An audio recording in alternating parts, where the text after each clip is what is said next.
Quero cumprimentar os irmãos com a paz do Senhor Jesus e deixar uma pequena meditação.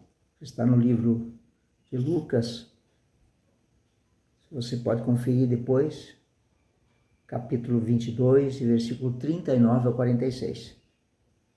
Essa passagem, Lucas 22,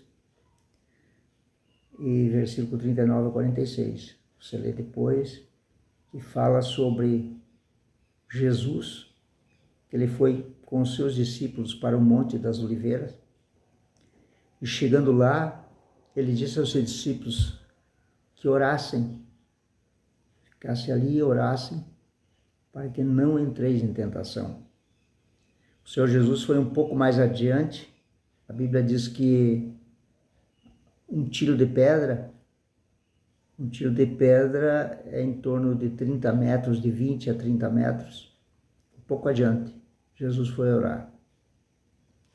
E a Bíblia diz, vocês vão ler, conferir, que ele orava ao Pai e ele clamava que, se fosse possível, passasse dele esse cálice, mas que todavia fosse feita a vontade do Pai, porque ele sentiu toda a carga, todo o pecado da humanidade, o meu pecado, o teu pecado, sobre os seus ombros.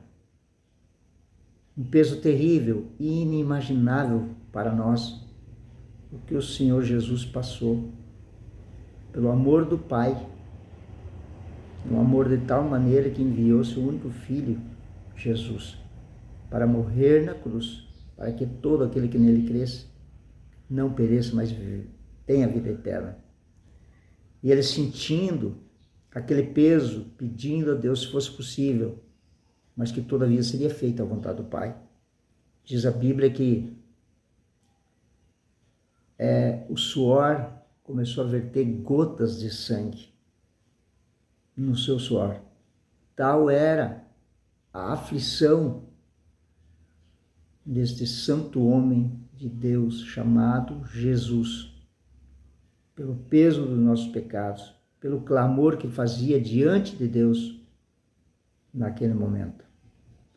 E a Bíblia relata também que, ao voltar ali, recuando então aos seus discípulos, viu que eles estavam dormindo. E Jesus ainda comentou que eles estariam dormindo e que não estariam vigiando e que devemos orar para não entrar em tentação. A pergunta que eu faço para mim, para você, hoje, nos dias de hoje, porque veja bem que Jesus estava presente junto com seus discípulos, ou seja, os discípulos tinham a sua presença do seu lado. Os discípulos viam os milagres que ele fazia, os enfermos que ele curava, o paralítico andava, o cego enxergava, o leproso era curado, o morto era ressuscitado, as maravilhas, e os discípulos estando juntos com ele. No momento da oração, se entregaram ao sono. E essa pergunta que hoje nós vivemos pela fé, porque Jesus não está presente, nós vivemos pela fé, nós não vemos, mas cremos no poder do Senhor Jesus, que continua fazendo milagres, e ele disse, aliás, que ele iria para o céu, e que nós faríamos as suas obras, e as faríamos maiores, mas nós vivemos pela fé. Eu trouxe essa meditação para que eu e você reflitamos. Será que nós não estamos dormindo? Será que nós temos forças para orar, para resistir à tentação? E se Jesus voltar, será que não vai pegar nós dormindo? Reflita nessa passagem no livro de Lucas, capítulo 22, versículo 39 a 46. Leia essa passagem.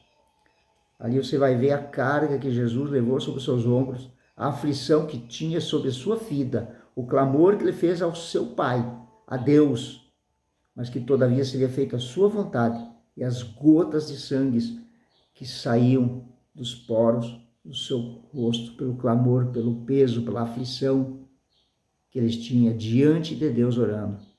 E quando retornou, viu os discípulos dormindo. E hoje, será que estamos preparados se Jesus voltar? Não vai pegar nós dormindo? Reflita nessa passagem, que Deus abençoe grandemente a sua vida, a sua família, e tenha um ótimo e abençoado final de semana. Fiquem com Deus.